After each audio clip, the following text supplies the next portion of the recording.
Hello, everybody, and welcome to the last lesson of the language models introductory course. Today we talk about two things: the age of massively large language models or large language models.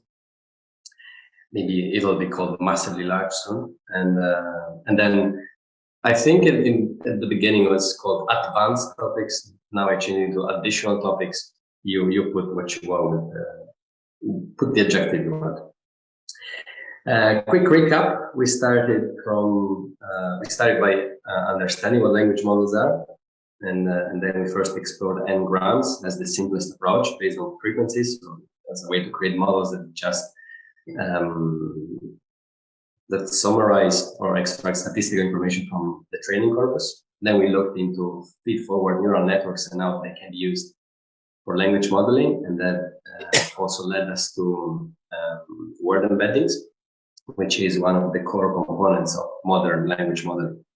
In the last lesson, we looked into recurrent neural network architectures for language modeling, attention, self-attention, and the transformer. Transformers have become the state-of-the-art in language modeling, and this is a non-exhaustive list of transformers from 2018 until 2 years ago. And you can see the size in terms of number of parameters. Remember in the previous lesson, there was this little comparison of model size, and we were in the order of thousands, hundreds of thousands of parameters. And now you can see we already get into the millions and sometimes billions of parameters. There is a family of models called GPT and then GPT-2, which are made by OpenAI. I guess you all know who OpenAI is, which are just mentioned here for the reason that I will show you some thought about it, especially the second one, GPT-2, which is related to this paper. So in general, these are just transformers. Just keep that in mind. Now, GPT-2 can be taken off the shelf. There are already models that are pre-trained, and we can see here with respect to the recipes, that kept us company throughout the course.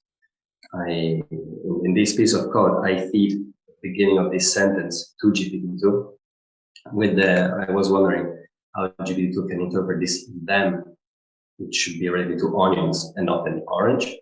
And this is what GPT-2 generated off the shelf. And you can see it has a lot of, can generate a lot of terms that are related to cooking. So it's already quite a good model, I would say. Let's not delve too much into what it generated. No, actually, I remember I kept this example because what's interesting is this last paragraph. The GPT-2 kept going and saying that you can check this easy recipe series from a webcomic book, and there are 500 recipes. So by reading this, it seems that GPT-3 remembered some blog posts about recipes and then spit it all out a bit. Maybe not all, but spit out a bit of it. So if you remember from the previous lessons, we had the similar behavior with n-grams. Think about it. At a certain point, n-grams, when n was big, were entering this mimicking behavior. They were just regenerating the training corpus. Let me see a second, because I don't know why, but I can't see the echo. Then what we can do is having a look at the self-attention heads, multi-head attentions of GPT-2. There is a way to visualize it. So this again was fed to GPT-2, and then we can see how GPT-2 attends to these words. And again, as I said earlier, I was interested in seeing whether GPT-2 can relate them to onions rather than, for instance, orange. There's a nice visualization of it. I can see here, these are all the attention heads of GPT-2. And just to give you an example of one. So basically how to read this representation, imagine that basically that means that, let's say we are in this word the model has generated a string from cut to orange, and then these lines represent how this head attend orange. So orange is related mainly to N. So there is a weight, an attention weight, that links orange to N, so the previous word, and then the previous word, and so on and so on. A lot of these words or tokens attend to cut, which is just the first word, which to me means that these attention heads don't really pay attention to the relationship between words in the sentence. There's this other example. Board is attends the previous word, and the fact that you can see that all these lines go upward is because the string is masked. If you remember from the previous lesson, the decoder section, there was a masked attention, which meant that it's a trick that basically allows or forbids the decoder to focus on future words. And this is the same, and it makes sense. If GPT-2 has to generate the next word after orange, it cannot know what comes next. I found actually an attention head on the fourth layer and the fourth head, which then relates to onions. That was the only one that I looked and that I found. And if you can see, there are 12 heads times 2, 4, 6, 8, 10, 12 heads. So there are a lot of attention heads, and I found only one.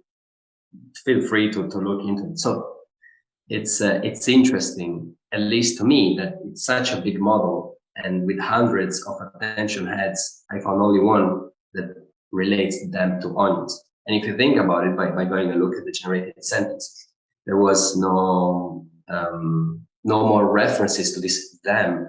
The model kept generating words and words and words and words that seemingly made sense. What we can also do is take the model and then fine-tune it to the data set that we have, our own recipes. And so I did. I had to add one additional token which is special to GPT-2. GPT-2 knows this token as this is the end of the sentence. If you remember, we had S and /S in the previous lessons. That's just the difference. 10,000 recipes. And the interesting bit is that my training crashed because I ran out of memory, the GPU memory. And this is also an indication that the transformer architecture, these large language models start getting very, very large, that they don't fit a normal laptop anymore. Nonetheless, there were some iterations performed, so we could load the model and we can generate some sentences with a fine-tuned model. And if you now pay attention to this recipe that has been generated to a fine-tuned GPT-2 model, you can see that it looks a bit more familiar to what we have seen thus far. And there's no mentioning about that website. I wonder if GPT-2 would still remember that and regenerate it. Maybe I'll leave it for you to play with and settle the parameters, and you can increase temperature and so. Now let's carry on. And one thing to mention is that at a certain point, I think it was 2020, yes, GPT-3 was being released, and this is the paper. And you can see here there was just a huge jump in the number of parameters. We jumped from, because the record was 17 billions to 175 billions. And for sure, you can't really run that model on your local machine. GPT-3 sort of disrupted the NLP domain. And not only, you can see that there were a lot of, maybe we can call it hype around GPT-3. And GPT-3 also made it to popular news outlets such as Forbes and The Guardian. Actually, The Guardian even posted an article written by GPT-3. And then you can start seeing some questions about GPT-3 and artificial general intelligence. How close are we to GPT-3, to artificial general intelligence? There was even a statement, I think, from the CEO of OpenAI. GPT-3 was made by OpenAI, and the CEO said something like, GPT-3 is too dangerous to be handled by humans, something like that. However, luckily, now it is possible to do it. And I'll give you the link. One thing that I find interesting is that IEEE Spectrum, which is a quite well-respected technical news outlet, already imagines that there will be, a GPT-3 or future models will take roles of customer service and in video game characters. This is another interesting plot because GPT-3 exploded in terms of parameters, and many other institutions followed suit. And you can see here a comparison of some of the models that have been generated up to December and their size. And you can see that GPT-3 is no longer the biggest one. We already have at 500 billion parameters. There is another website that is extremely important for deep learning and NLP, in my opinion. It's Hugging Face. We already used some of their models in previous lesson, I suppose. And an interesting statistics is that yesterday I checked how many deep learning models can be found on Hugging Face. By the way, GPT-2 was taken from Hugging Face. And yesterday there were 101,000 and something. I checked this morning, there were already 500 new models being uploaded on Hugging Face. And among these, there are many tasks. There were 34 tasks. These are all the sub-tasks of NLP. And if we think only about text generation, there are already 7,000 models that can be taken off the shelf and used as they are or fine-tuned. There's another kid in the scene, ChatGPT3, which gave me a bit of busy time yesterday and this morning to try to study it and bring some content to you. GPT3 is quite an interesting tool. You can go on this website, you sign up, and then you can play with it. And it's basically based on GPT-3, I would say. I didn't have enough time to delve into the details, but for what I read around, I don't know if it is based on GPT-3 or it is as big as GPT-3, but size-wise, it is like GPT-3. It's 175 billion parameters. And again, we start already having news outlets. These are quite generic if you look at it, that already talk about GPT-3. These results, these articles were retrieved by me going on Google search and typing ChatGPT3 is amazing. And this is what you get. However, I don't see anything about artificial general intelligence, but we will talk about it later. There is, however, a lot of expectations about the fourth version of GPT, GPT-4, which is estimated to have, I don't even know how to read this number, 100,000 billion parameters. I don't know how to read it. And it's expected to be released sometime between now and February next year. And it's by far, it's going to be, if it is like this, it's going to be by far the biggest model ever. Now, we can access some of these models. I mean, a lot of them from Hugging Face. But specifically, if we think about the very large ones, we can get GPT-3. We can go to OpenAI and sign up. We can play with all these features that GPT-3 offers. So GPT-3 can be used for text completion, searches, and other things. There's an interesting thing, which is the content filter, in which you feed GPT-3 with a string, and GPT-3 can give you the sensitivity of that information. There are many different models of GPT-3 depending on their size, and the biggest one is called Da Vinci. But there's the README guides or getting started guide for GPT-3, which is quite easy to follow. You can have a look at Jurassic 1 on this website, which gives you 90 euros for free left. GPT-3, I played with GPT-3 last spring, and there was a limited amount of time that you could play with for a limited amount of budget, because each token that is being fed to GPT-3 has a cost. So they give you a free, I guess $15 or something like that to play with GPT-3. Jurassic 1 is a bit cheaper, so it gives you $90. Maybe it's not cheaper, but more generous, let's say. And then you can also look at Opt or OPT, 175 billion, which is made by Meta. And you can go on this link, and Meta has this mission to democratizing large-scale language models. You can go and play with it for free, unlimitedly. You can set the temperature, the P, all these things that you know. Now, about a little bit about ChatGPT3, I went to play with it a bit. ChatGPT3 says it has knowledge up to 2021. What I liked is that I asked, what is CeADAR Ireland? And the definition is, or the answer is quite accurate. I won't let you read it, but I didn't find anything suspicious in it. So there's a chance ChatGPT3 saw CeADAR Ireland's website and remembered something.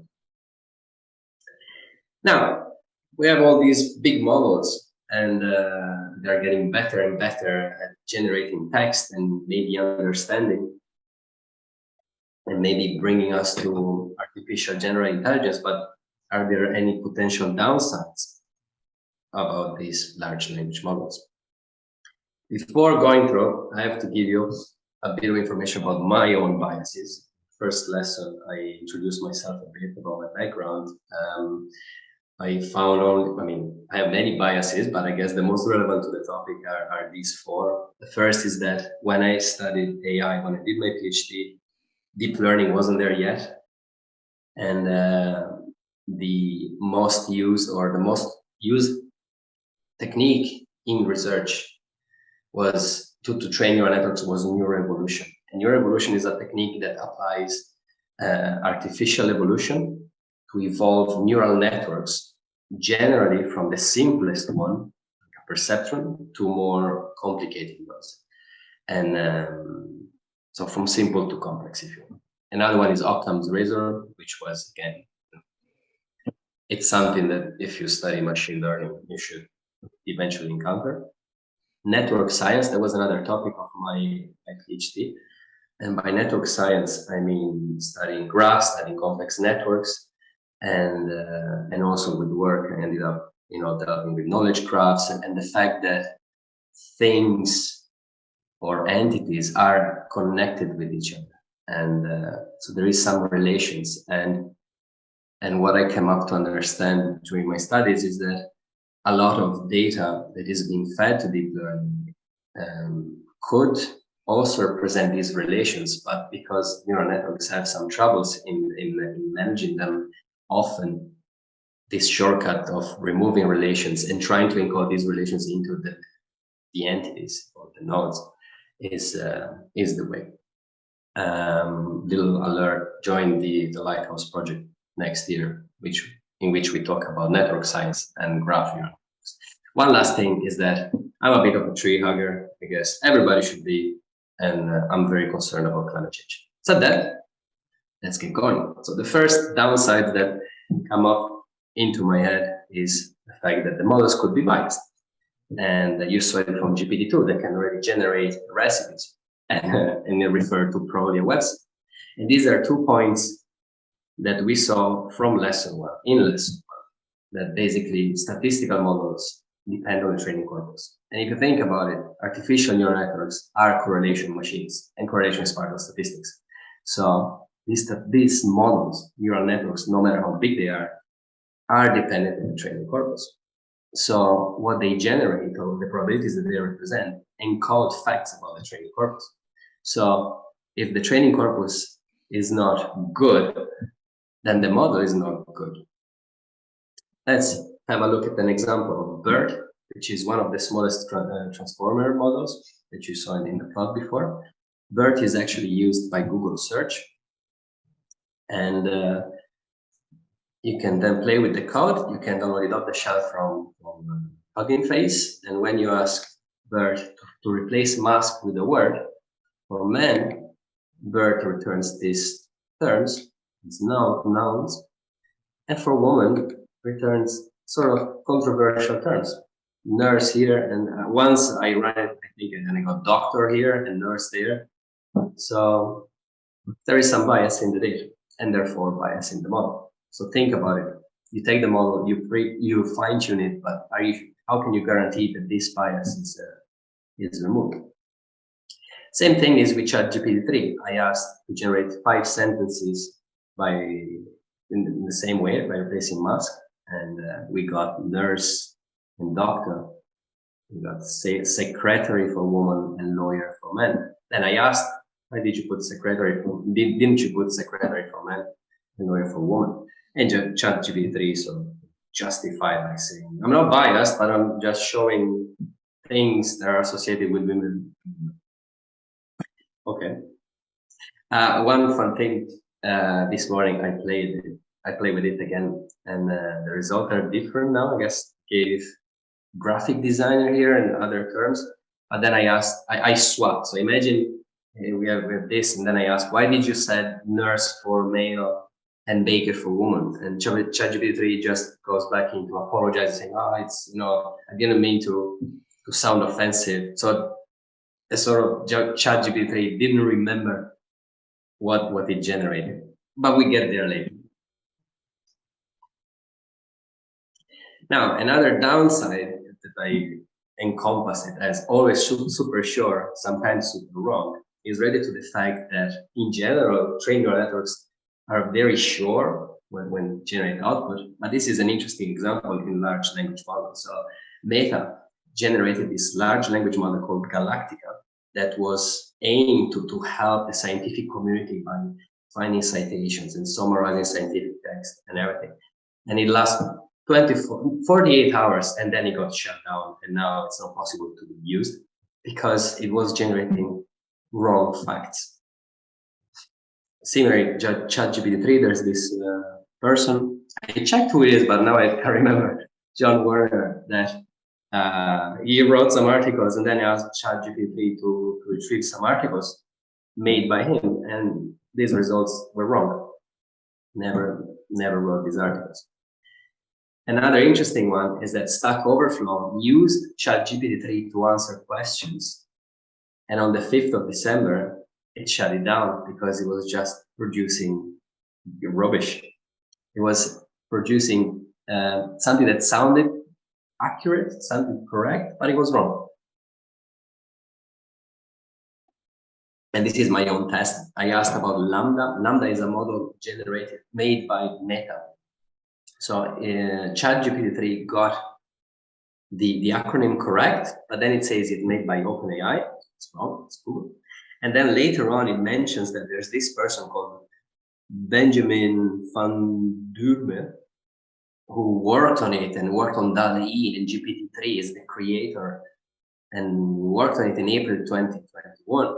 Well, by looking at the Google page, it was actually May, so that's another mistake. And the second is that when I went and looked for Ben van Durme, I saw that he works for Microsoft. So he can't have created. Maybe created GPT-3 because Microsoft owns OpenAI, I think, they work together. But I looked into it and I couldn't find anything related to it. So let's say I'm wrong, but the data is wrong. Anyway, there's another issue which is controllability, and by that I mean how controllable a model is. How do we, we said at the beginning that these models will be used in video games to make chatbots or in games and whatnot.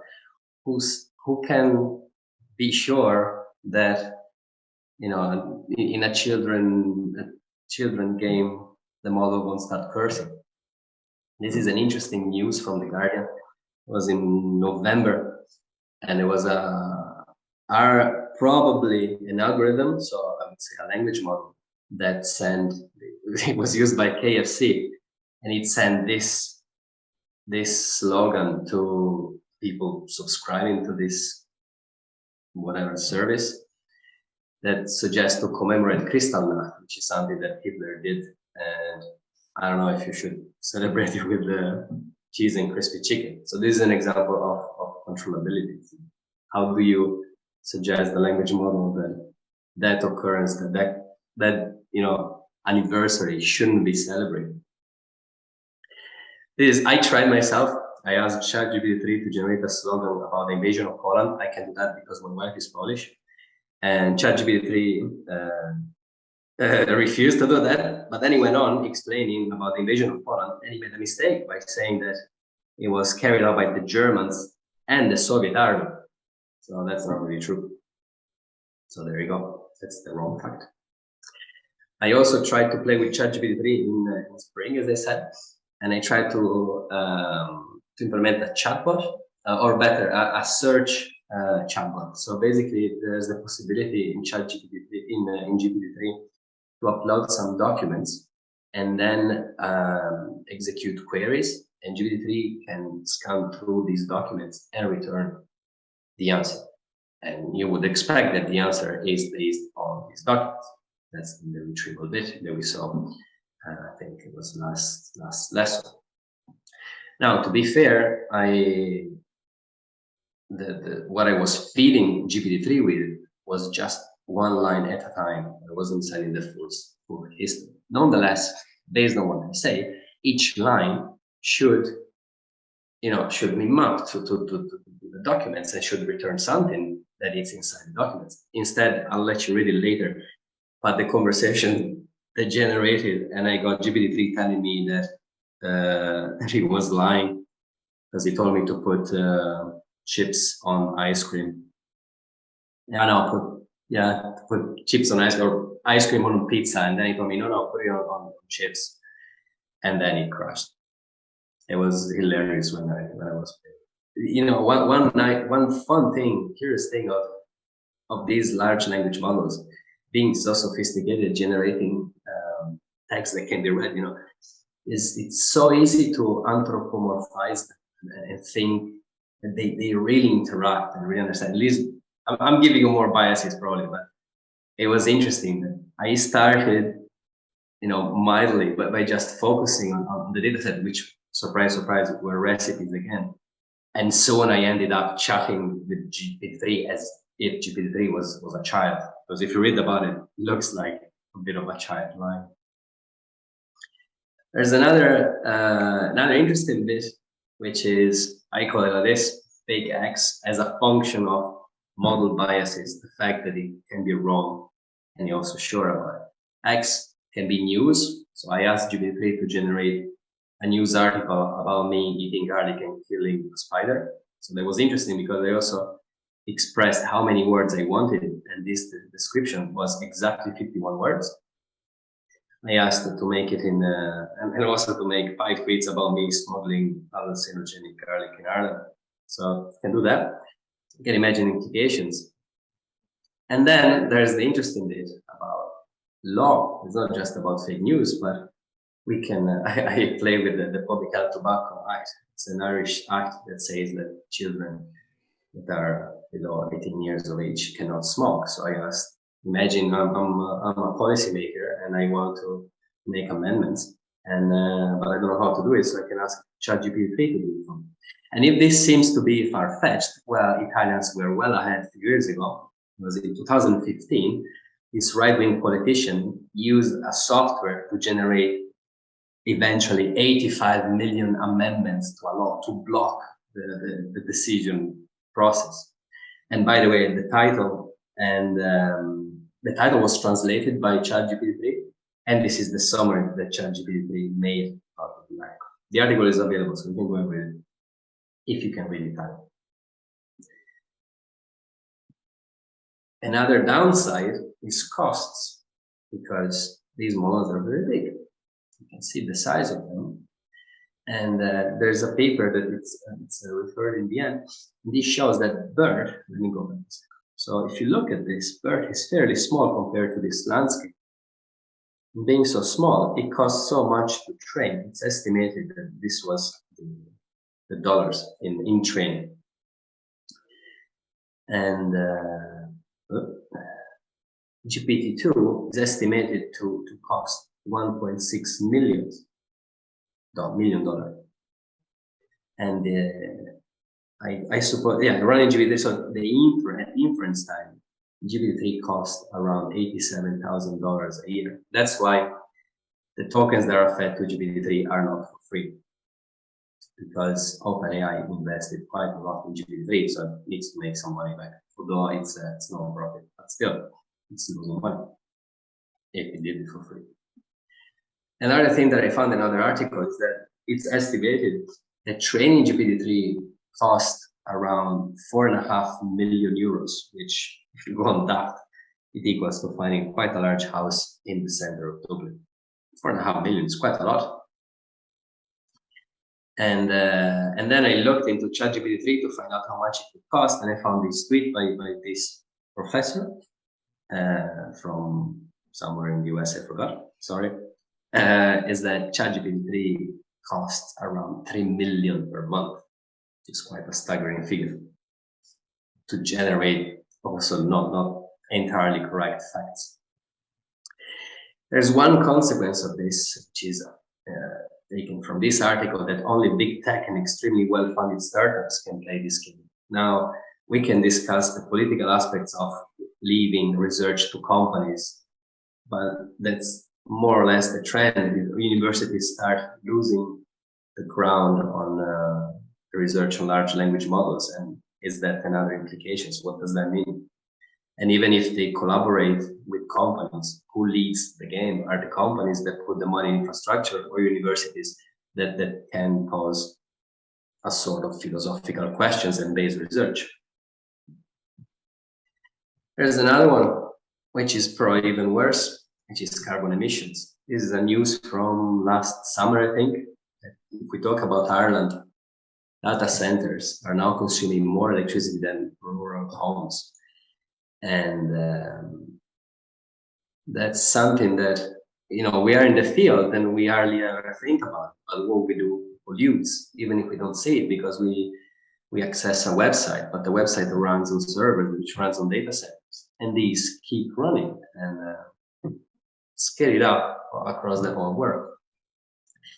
Now, another paper that you can read, it's in the reading materials in the course, and there's the citation. The Earth, so small, is roughly equivalent to a trans-American flight. Back to that paper, these are the estimated emission of carbon by these models. And there is one thing that gets me to work, the most probably, is that the power and carbon footprint are omitted for TPU. TPU is another hardware is used to train your network, they're designed for networks. And this is omitted because of a lack of public information on power draw for this hardware.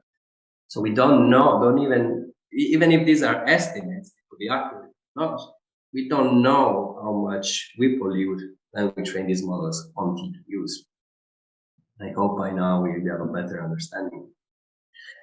About GPT-3, it was estimated that training GPT-3 equals more or less to driving a car for 700,000 kilometers, which is basically as if we took a car, we drove to the moon and got back. And by taking this idea of taking a car and driving with this sort of hardware, I tried to estimate how much we could drive based on GPT-4 size. And it's a very simple mathematics that I've done. And the result is 400 million kilometers. And I looked into it to remain in the astronomical domain, and it's almost about driving to Jupiter. To keep it to the Irish scale, that's equal, more or less, to driving from Dublin to Galway and back for 970,000 times. And then there are other implications that are maybe, I don't know how important they are, you judge it, maybe we can discuss it. One thing is the media hype that is about this breakthrough. And for instance, The Guardian made that article, and then it turned out, posted that article generated by GPT-3. And then it turned out that actually, I think that they generated 8 articles, and then it was manually edited to make it fit. Bits here and there were taken and put together. The same thing, which is also staggering, if you think about the cost, if you think about pollution especially, same from the same article, is that these models are rarely the right choice for real-world deployment due to the cost. So when GPT-4 comes, given all the costs, when companies want to use GPT-4 for whatever service, will it not be maybe too expensive, and then they will rely on other simpler models?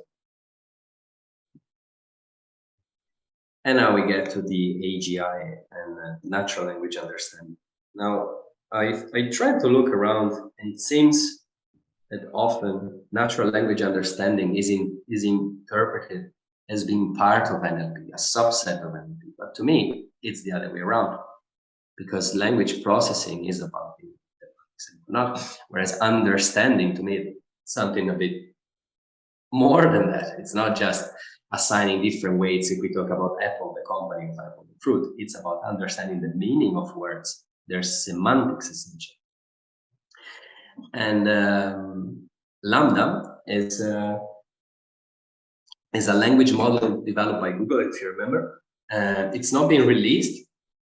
It's hidden in Google's data centers. And it hit the news because at a certain point, a Google employee said that Lambda is sentient. So it must be AGI, we must have got there. Turned out that then he got, it was invited to go on a holiday. And I think it doesn't work for Google anymore, I think. I found that the conversation that he had with Lambda, and you can find it linked at the end of the presentation. Then I asked ChatGPT3, are you capable of logical reasoning? Yes, of course I'm capable of logical reasoning. Okay, let's try it. So first I asked if A is bigger than B and B is bigger than C, what is C to A? And the answer was correct. So C is smaller than A. Then I asked something that is not that easy, I would say, as before. So if A is bigger than B, B is smaller than C, so we are in another situation where what is C to A? And C to A can be one of these three representations. It can be smaller than A, as equal as A, as big as A, or bigger than A. And ChatGPT3 gave only one answer. Is that reasoning? Is it, or is it just text generation? Then there is this interesting website, this data set as well related, Grande, that has a lot of examples or questions or text for these large language models to be evaluated in terms of common sense and reason. So first I asked, Anne asked Mary what had the library closes because she had forgotten. Who is she? And ChatGPT3 got it correct. It's Anne. But when I asked that, but she had forgotten, ChatGPT couldn't answer the question, couldn't say whether it was Mary or Anne. It actually says that they is both of them. Then I asked about the monkey that it's in the Vino Grande website that was playing with the balls, ignored the blocks because he found them exciting. And ChatGPT said it was the blocks. So something with the attention mechanism must have gone wrong. And then there are other examples about the child, and these are all wrong. And of course, I picked the wrong ones because I'm trying to make a point. I'm biased. Then I asked, can you do maths? And of course, I can do maths. That's what ChatGPT3 said. ChatGPT. I think I said ChatGPT3 throughout the whole thing, but never mind. So then I asked if ChatGPT could execute the maths that I made earlier to calculate how many kilometers would equal the training of GPT-4, and it never got it correct. What I found interesting is that when it generated the output, it was sort of changing even the style of the output to look more like programming code. Then if you open the PowerPoint presentation, you can enlarge the screenshot, so you can read what ChatGPT3 generated. But it goes into some sequences. So I didn't understand it was maths. And then I tried to make the formula simpler and simpler. They never got it correct. Now, the interesting thing is that I changed, I wanted to get one answer, and I kept changing what I was asking ChatGPT3, and that basically is changing the prompt. And now there's this new job emerging called AI prompt engineer, and there starts having, I guess, papers about how to make prompt engineering and so on. And I'm a bit skeptical. It feels a bit like solving a problem by introducing another problem, but I think in one of the biases I should have added that I'm getting old, so maybe I start missing the point of new technologies. Now there's the other interesting bit. There's this person, I found this article written by Paul Palagi. He is Australian, he works for a company called Pretzel AI, I think. And in this article, he mentions that GPD3 has some emergent reasoning because, GPD3 was fed with a lot of text and basically the whole World Wide Web. And at a certain point, and because the model is so big, it can perform many tasks, among which there is sentiment analysis. So you can feed in a sentence, you can ask, is this positive or negative? And GPT3 is quite accurate in giving you the sentiment. So this person claims that there must be some neurons in there, some connections between the call them perceptrons, is better, that they specialized in sentiment analysis. And to me, that's not really a big discovery. I mean, let's go back for a second in lesson 2 when I showed you the neural network and how we can train it to solve the exclusive OR problem.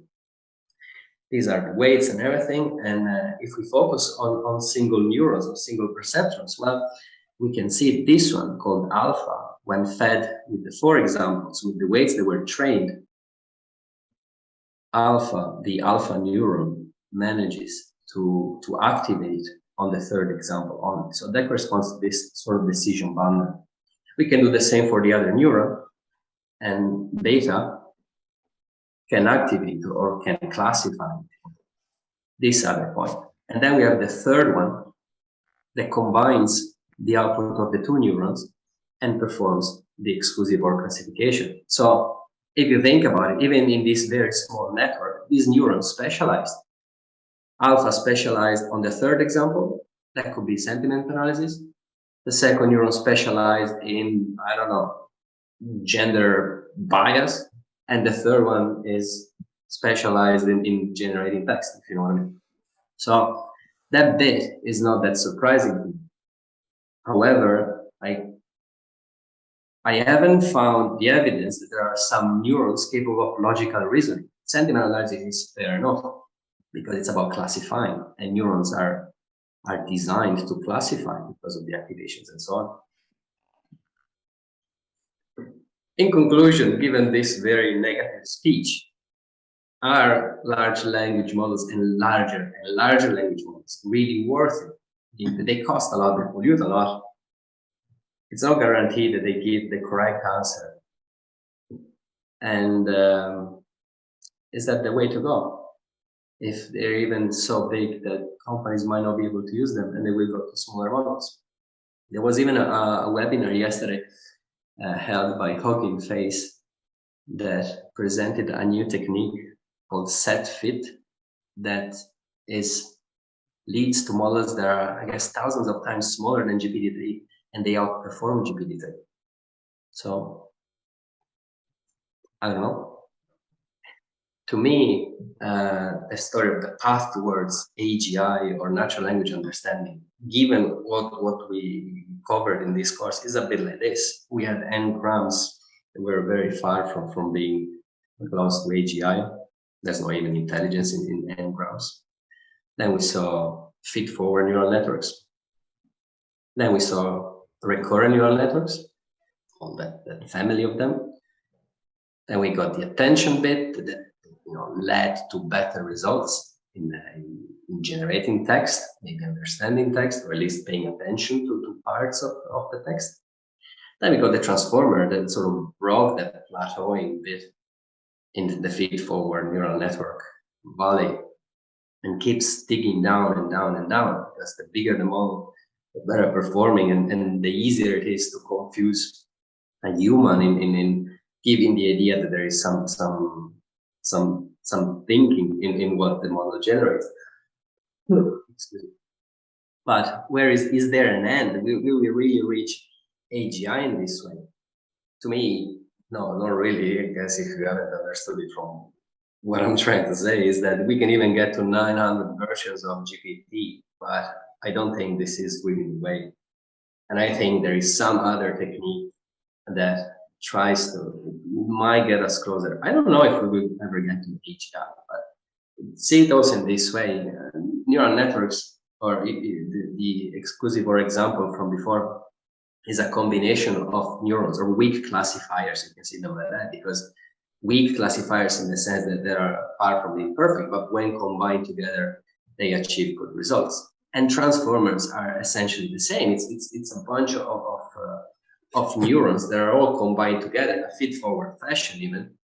And you saw it also with the attention heads, that where is the point in which them is paying attention to onion. Nonetheless, all these weak classifiers put together, they lead to very good results. And the same is for GPD3 and GPD900. But why not thinking about something else? Maybe why not just going away from deep learning, or trying to combine deep learning with other techniques that, taken singularly, even if they are performing, they are still weak classifiers, but then put together, they can lead us to better results. Unfortunately, I don't have the answer. What I try to say can be also summarized by these 3 citations that I want to show you. One that I really like is this one, that says that climbing a tree takes you closer to the moon, but won't get you to the moon. And the second is that these approaches, these large language model approaches, which are about predicting the coming word, even a history of words that we saw from lesson 1, it's a brute force approach. Get bigger data and bigger data and bigger models, and we will get there. Is that intelligent? Is the approach intelligent? Let alone the model. And the last one is was my PhD supervisor, and he says, can we demand more from this field of research? To conclude the course, we looked into language models, what they are and how they can be used, and some techniques from the simplest one to the most complicated one. And then we looked into current trends in large language models, and then a very negative view on their downsides. These are all a set of papers that you can read further. I need to check the pushing. Oh yeah, it's pushed in the GitLab. So you can also read these papers. I think they're all in there. And these are other links that you can read and get your own ideas. And it would be nice if in the future or now we can talk about it and see what you think. Thank you.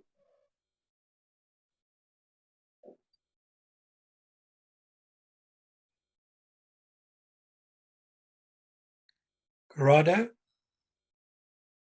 Yes. Bruce here. Do you think maybe quantum computers could be a way forward to get to general artificial intelligence? I don't know really. I don't know much about quantum computing. I know that I studied a bit of quantum mechanics. So it's like as a way to represent uncertainty. That maybe is a way to represent uncertainty, but for the little I know about quantum computing, that's just a very powerful computing device. So it goes along the same trends of bigger and faster and stronger, and sounds like a Daft Punk song, but I don't know. Well, yeah, okay.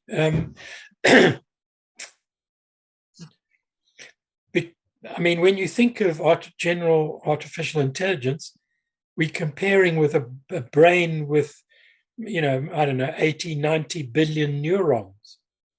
So maybe just more and more power is the way forward. Yeah, maybe. I wonder, because if we talk about raw power, the human brain consumes so little amount of energy, it's comparable to a little battery, if I'm not mistaken. Whereas in here we talk about, incredible costs and pollution. Maybe, you know what? Maybe it's the very architecture. We're talking about AGI here. We're not talking about language models.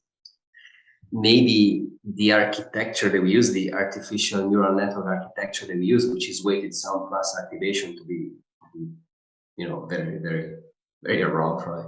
Maybe that's not the way. There are different natural neuron models, like spiky neural networks, for instance, which try to mimic the biological neuron in more details. Maybe that's the way. I don't know.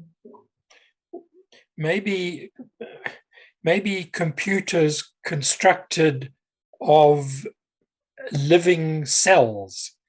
Yeah, maybe. Yeah, but who knows? Like hybrid.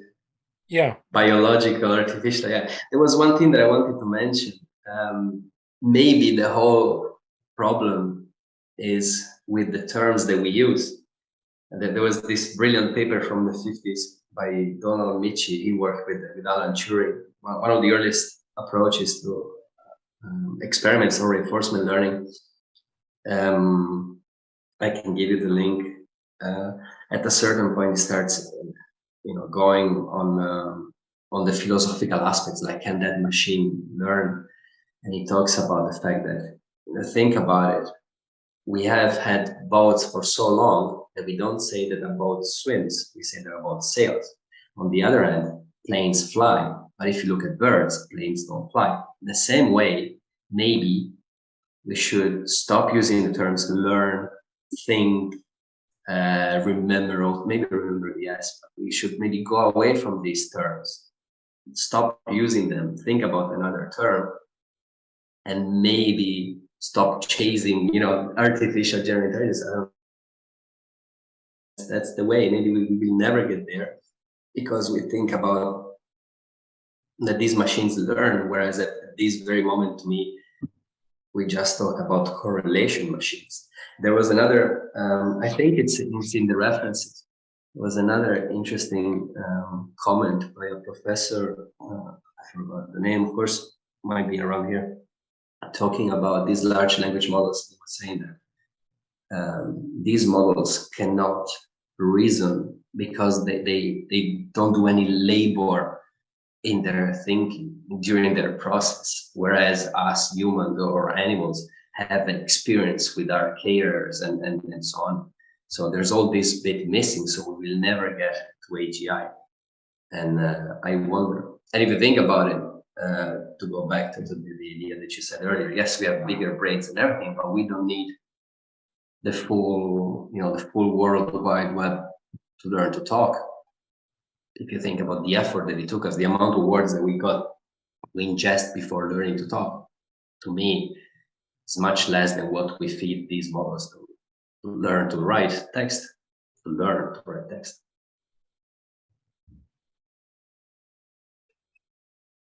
Corrado is fundamentally it all about finding patterns, and to do that, you're looking for correlations.